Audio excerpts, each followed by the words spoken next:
Welcome everyone to the Nerd Journey Podcast.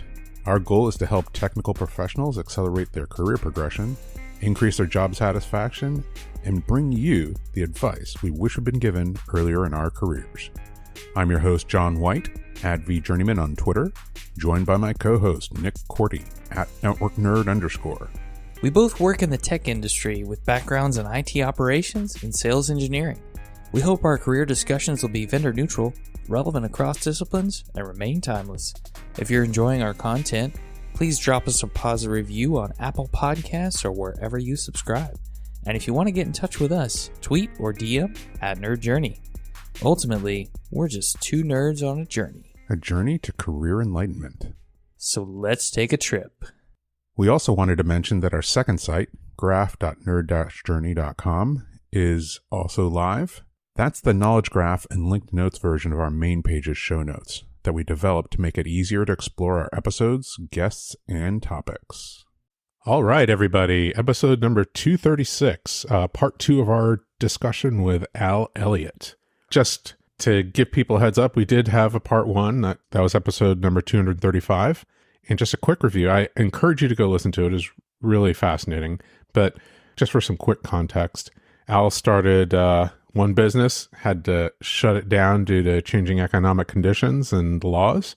He actually experienced bankruptcy as a result of that. And in going through that process, had another idea for a business. He had some thoughts on entrepreneurship, what it means to be one, and thoughts on leadership, what it means to be a leader. And it was, like I said, a fascinating conversation. If you haven't listened to it, go back, episode number 235. What do we have to look forward with episode 236, the second part? Well, once you get an idea for a business after going through bankruptcy, how do you scale it? How do you make a wider impact, get more customers, make more money? Al's going to tell us all about that and how he used that situation to build expertise in a new area, which was marketing. Yeah, that was really cool. I think marketing, it kind of strikes me as important to all of us in all of our roles, regardless of what that role exactly is. But you know what? Let me hold off on expounding on that until maybe the outro. I'll let the listeners listen to Al actually talk about that. Al also mentioned some traits that made entrepreneurs successful, like his observations of those types of things. I don't know that it was a specific, talking point, but it was sprinkled throughout the discussion, and I found listening back, like all of those observations were really fascinating. So let's go straight to episode 236, part 2 of our discussion with Al Elliott.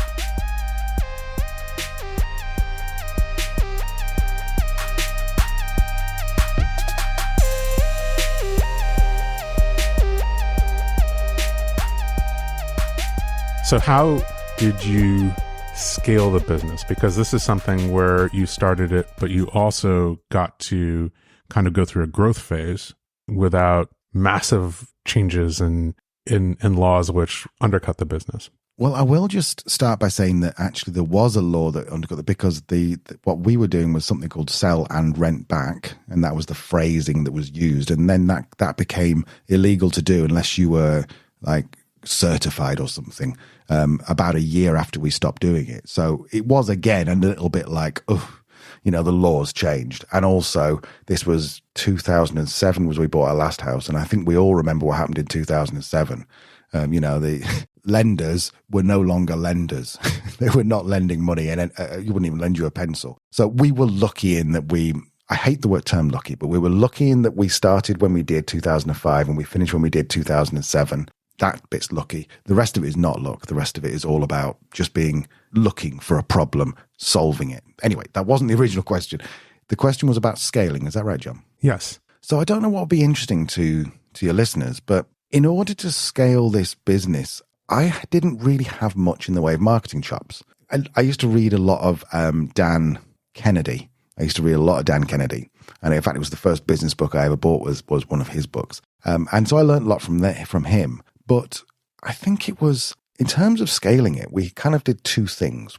First of all, we tried to get as many leads in as possible. And we did that through something which in the UK is called an advertorial. I don't know whether it's the same in the US, but yeah. So essentially it was you go and buy space that would look like editorial. And I know you guys know what it is, but just in case someone's not come across the term. And so what I saw in the local newspaper, which is, you can tell how long we're going back, 15 years, because people read the newspaper.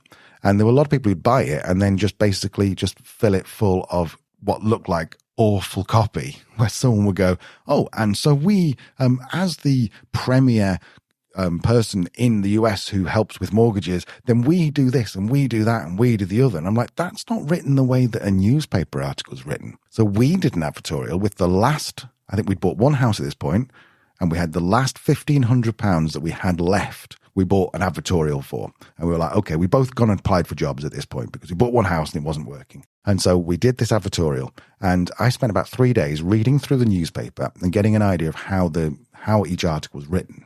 And then I wrote an article as if it was written by the journalist. So the title was Government Helps Homeowners Drowning in Debt.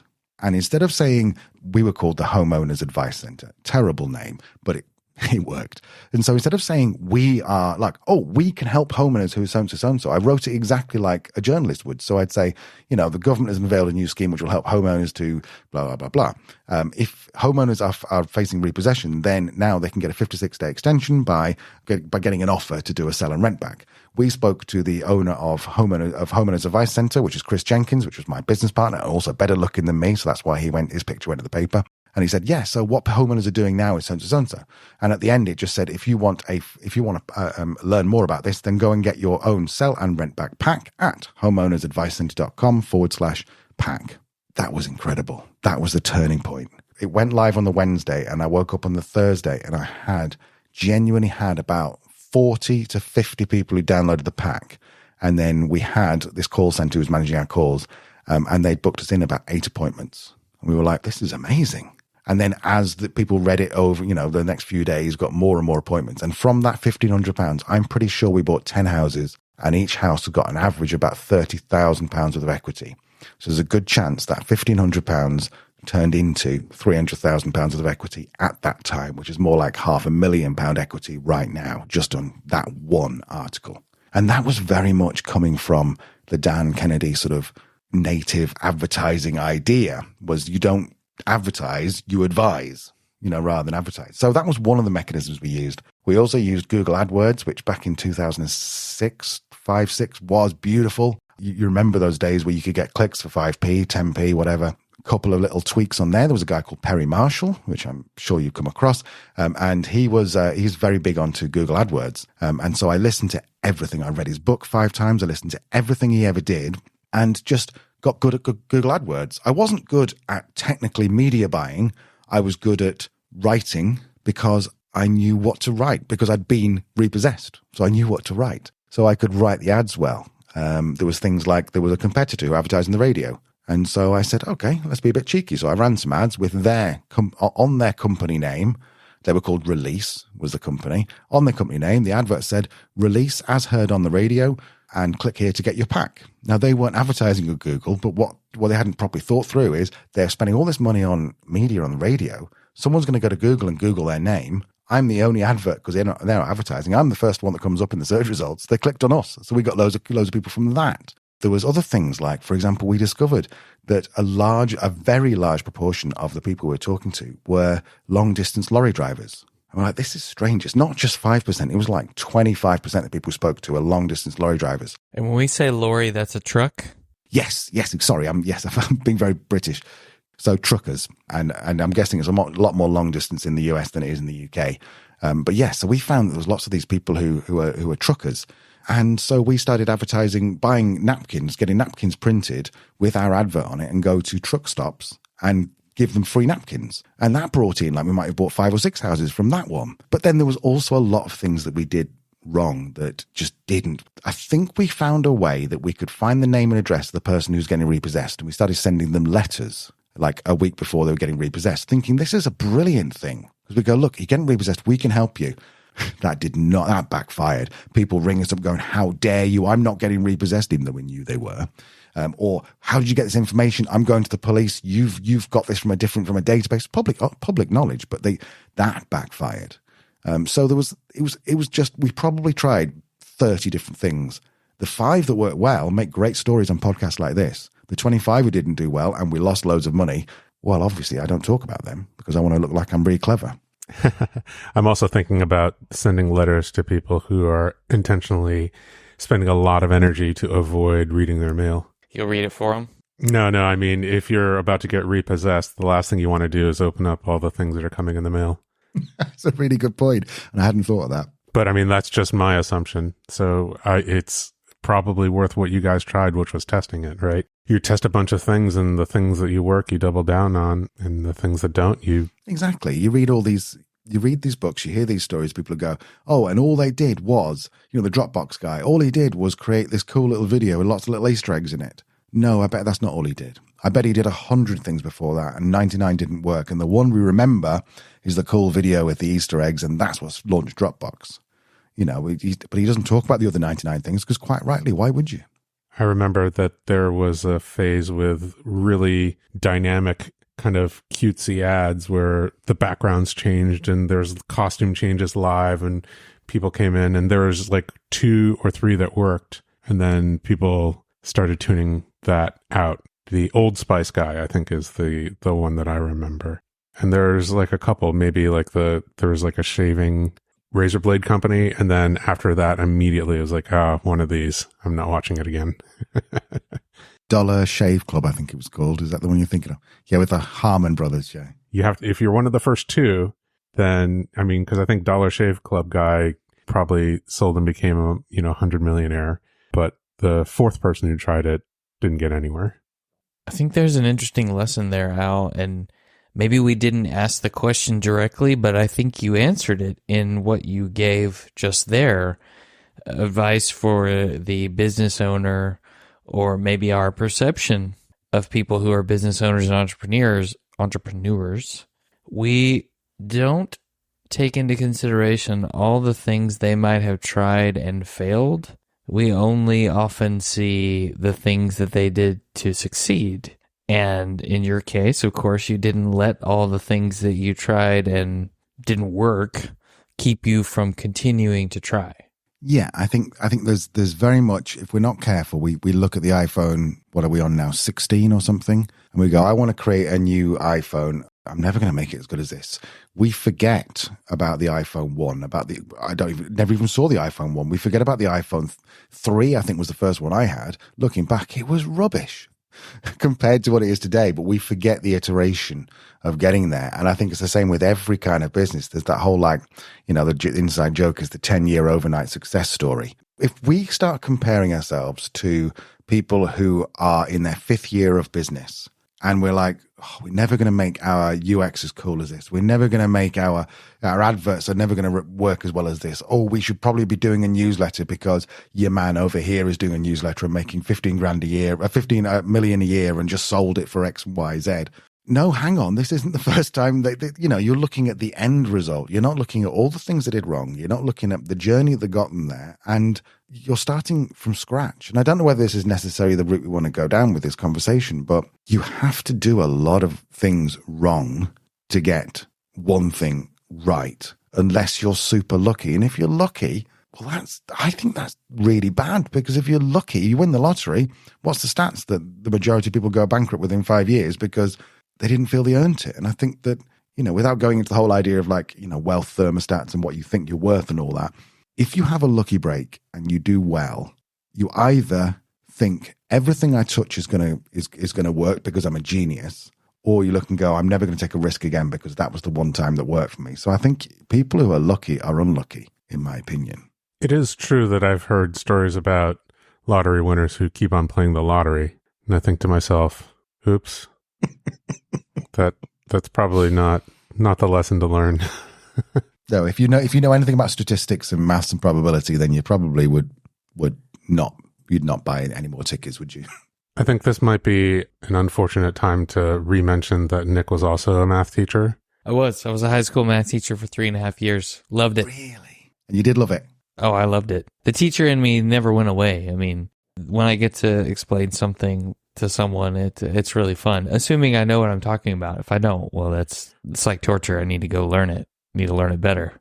You have to have the passion for the subject and the passion for teaching, right? And it has to be applied. It struck me a little bit later on in the story when you were talking about helping people to understand their options when they're facing repossession of their house, that was probably a process of teaching while you're selling, right? I don't know if any of those skills came back, but it was obviously something that you had personal experience with. You had the skills and you had the passion to go in and teach somebody about it. So yeah, that's probably what it takes to be a teacher on any given subject. Do you know what's funny is, and I want to ask in a second, Nick, why it was only 3.5 years, but do you know what's funny is that the actual teaching side of it, standing up in front of kids or talking to kids, I was a maths tutor as well at some point to make some money when I was a bit skint. And I really enjoyed that. I loved taking someone going, I don't understand ratios, to getting a load of currants or raisins out on the desk and going, okay, so that 2 here and 6 here is the same as 4 here and 12 here. And going, look, it is because, that kind of thing. I liked that. What I didn't like was lesson planning. What I didn't like was all the bureaucracy. What I didn't like was, that I was around people who were quite negative, the other teachers. I didn't like that kids were just a pain in the backside. So it was, I think the actual teaching side, I quite enjoy. And really, I'd never thought of this, John, but you're quite right. That's what I was doing when I was doing the finance side and helping people to get out of debt. I was teaching people both by writing blog posts, sending emails, all that kind of stuff. I was teaching people there is a different way. It's easy. You can do this. You can do that. But yeah, it wasn't the actual environment for me wasn't right. But why was it only 3.5 years, Nick? So my kryptonite is that I care too much about whatever I'm doing that I am enjoying. Just ask John how much of a crazy person I am about the podcast. And we wanted to have kids. And so I kind of thought that I wouldn't be able to be as dedicated as I wanted to the teaching and still be a good dad.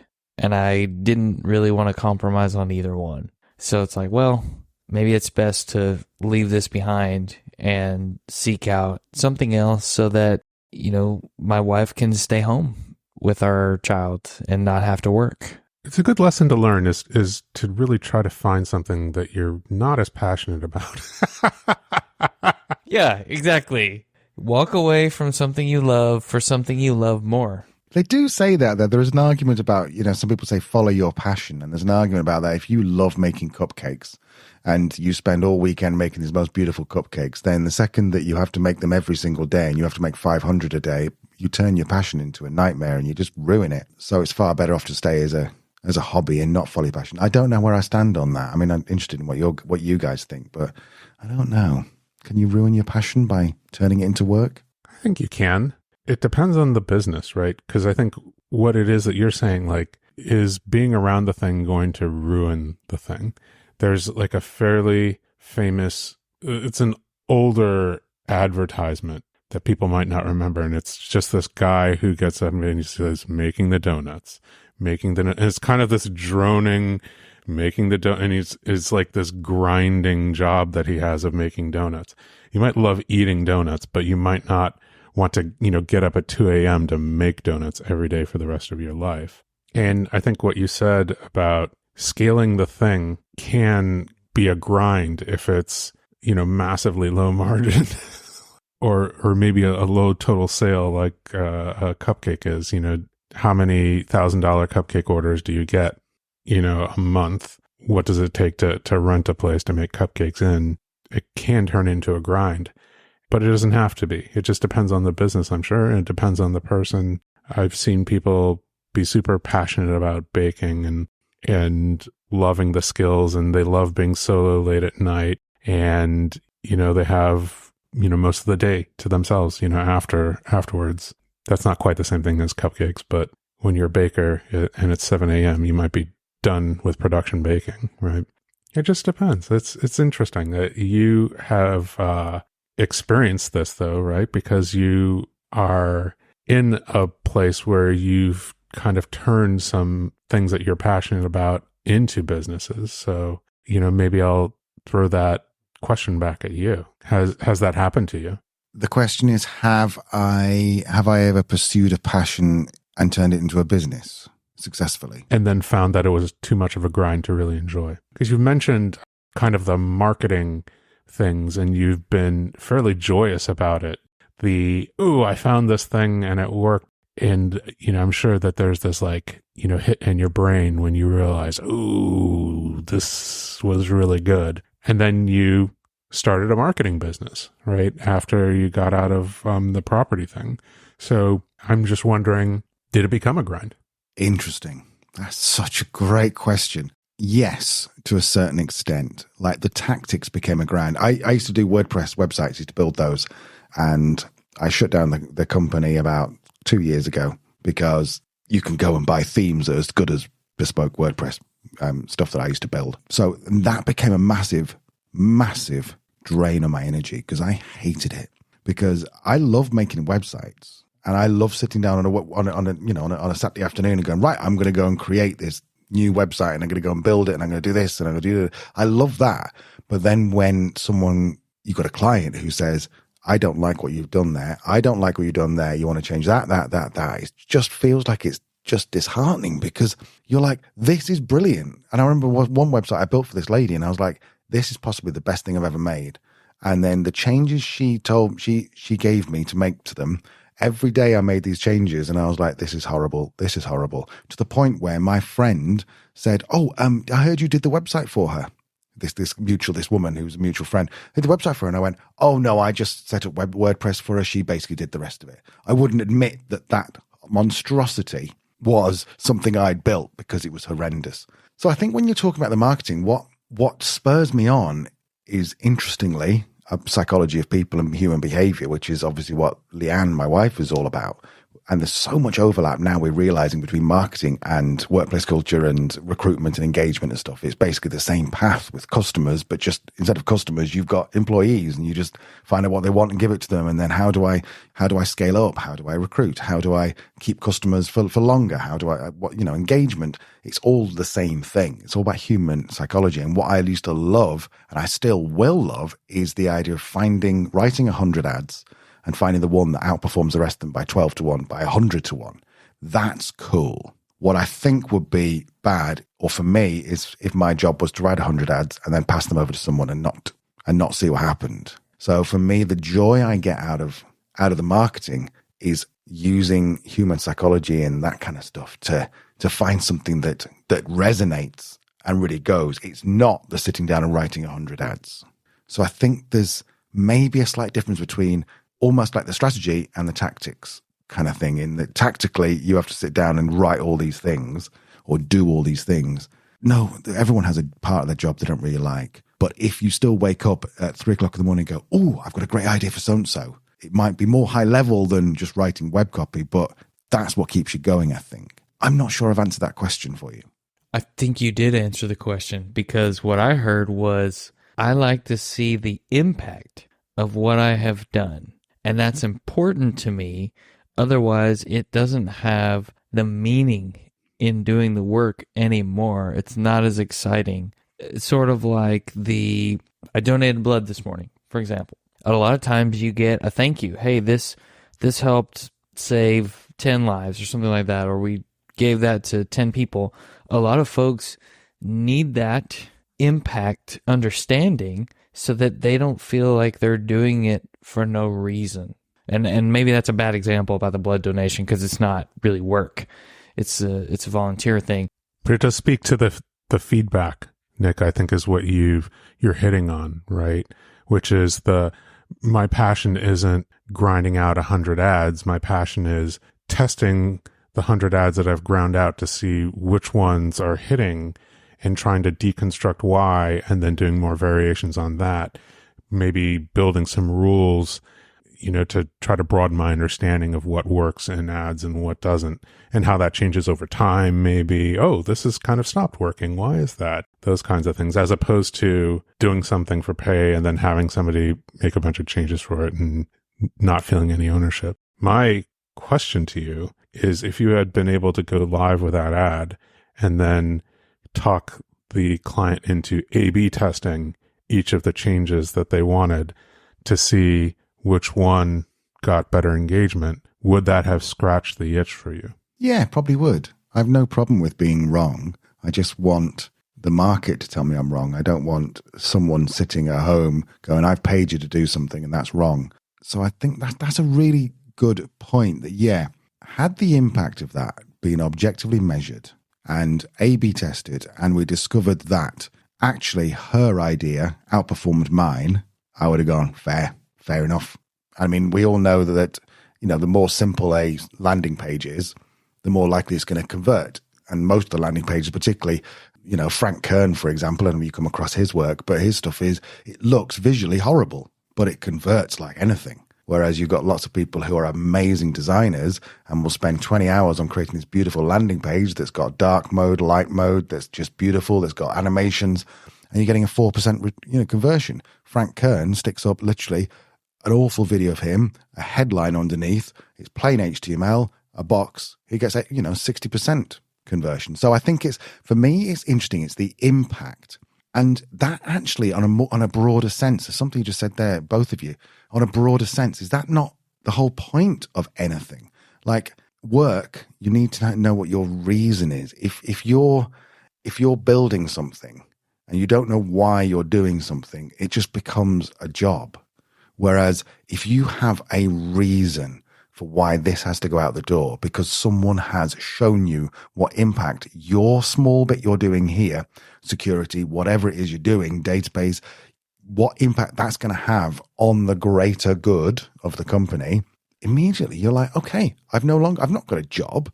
I've got this amazing experience. And a great leader will do that. A great leader will show you what the impact of what you're doing today will have on where we're all going. And I think that surely, if we all have reason in our work and we are shown what a reason in our work, whether we are, picking up cow manure or we're coding out the nicest, the best UI for Dropbox or something, if we all know what the reason is and how it fits into the bigger thing, I think that's enough for a lot of people. Yeah, we need to know that there's purpose. That's one of the 3 Signs of a Miserable Job by Patrick Lencioni. I don't know if you read that one. It's a great book, but one of them is not knowing that your work has a purpose. But here's like the meta lesson in everything we just talked about that brought it full circle for me. The impact that you enjoy, Al, and then the iteration on it to make it better that John talked about. Really, that's just another form of removing the blockers. If you think about it, you like to remove the blockers so that you can keep going. Having the vision, charting the path, removing the blockers. There's your episode title right there. I love it. And just making people's lives better. Surely there's no greater calling or purpose on earth than knowing that you've improved someone's life. And whether that is, like you said then, Nick, giving blood.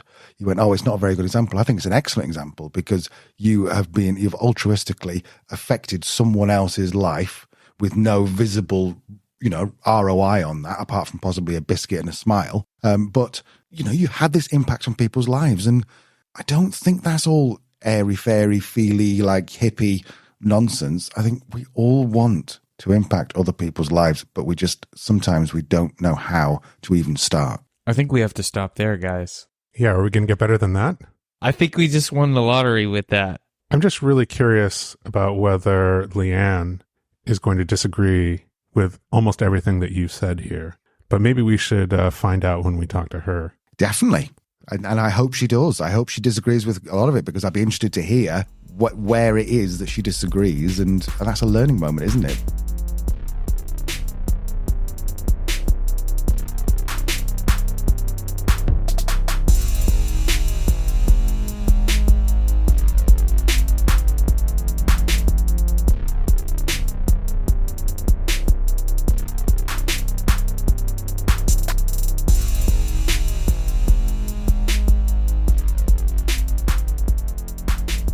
Nick, I just really enjoyed our conversation with Al. Let's maybe start at the top of the episode. We started talking about scaling a business, and Al's business happened to be involved with direct-to-consumer marketing.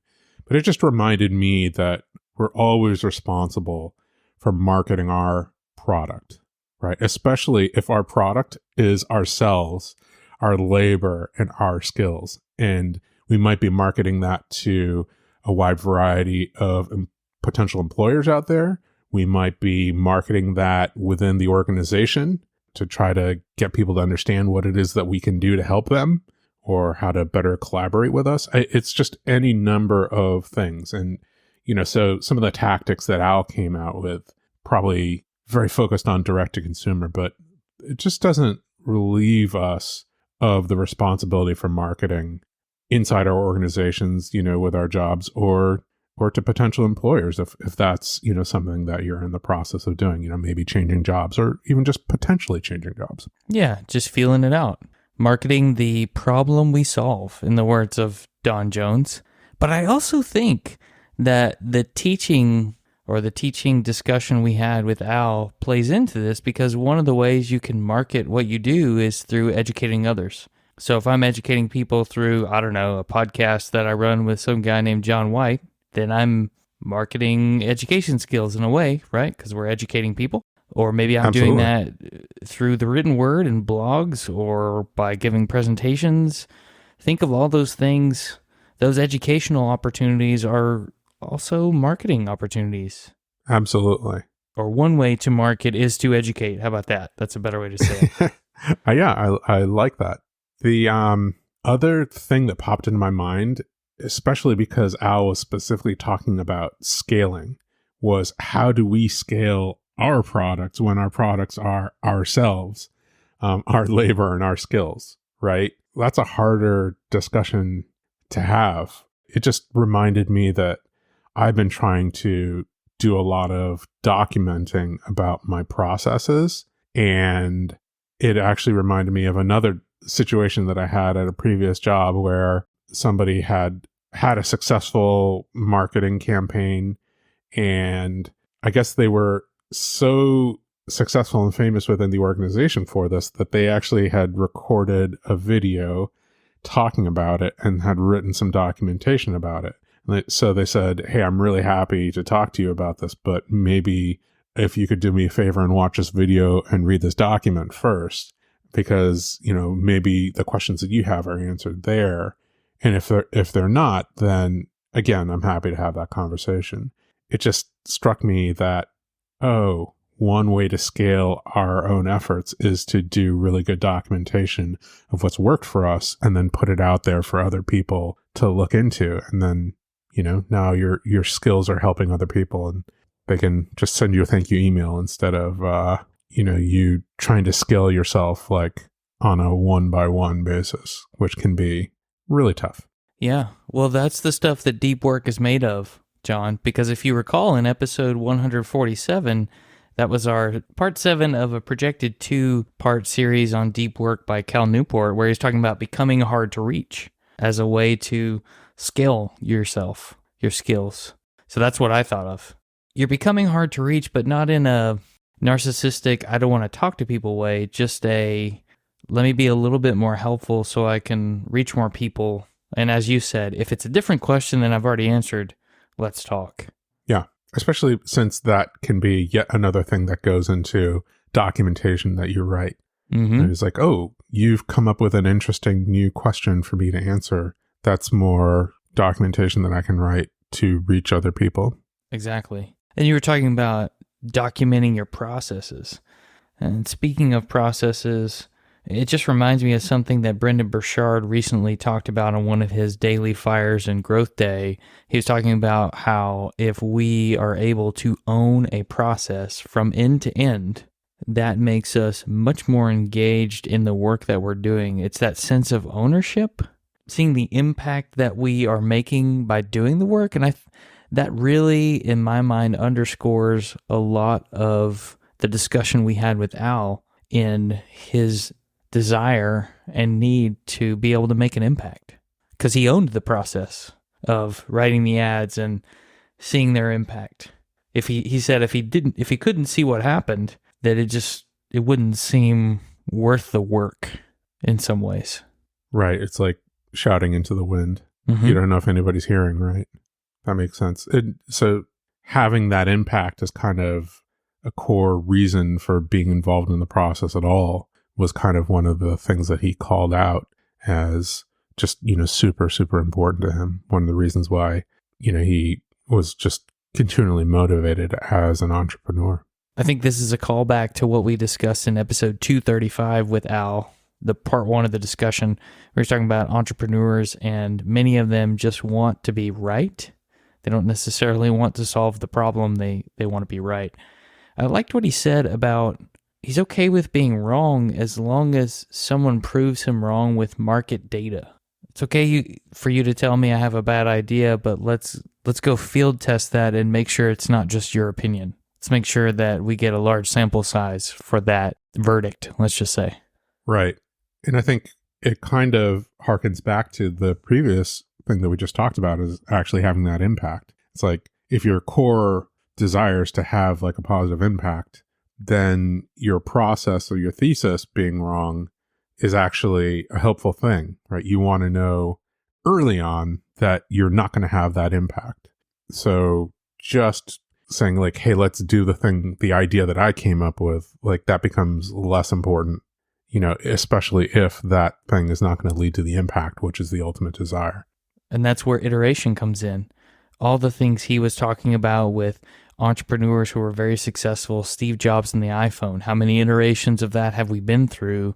And we can't compare ourselves as people just starting out in a specific area to someone who's been through, or a company that's been through 15, 16 generations of a product. It's just not a fair comparison. Exactly. The one thing that we can hold ourselves to is to commit to that process, though, right?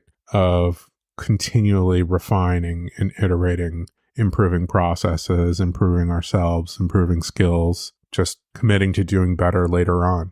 Sort of like process over outcomes, episode 19. Kind of like that, yeah. Oh, it seems to be one of the things that we always circle back to. Maybe that's just because that's the thing that I'm passionate about. Yeah, and they're very good at it, for sure.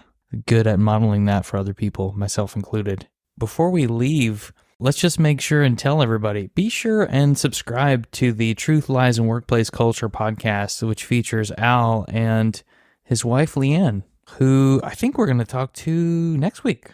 Yeah, a little spoiler.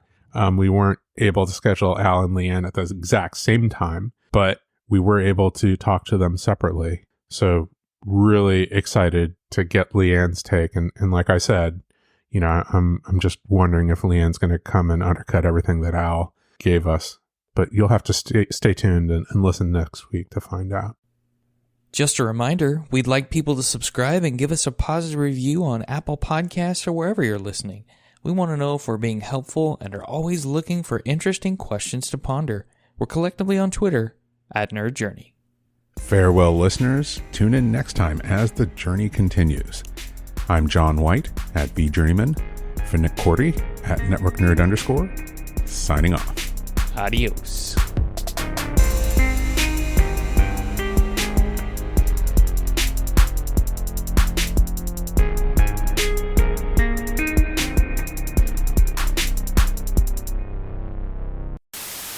But I hope you'll give me a rebuttal to that, though. I'll have to just, the rest of your podcast could just be forever, just me and Leanne arguing about putting our point forward. There you go. I'm going to cut it right there.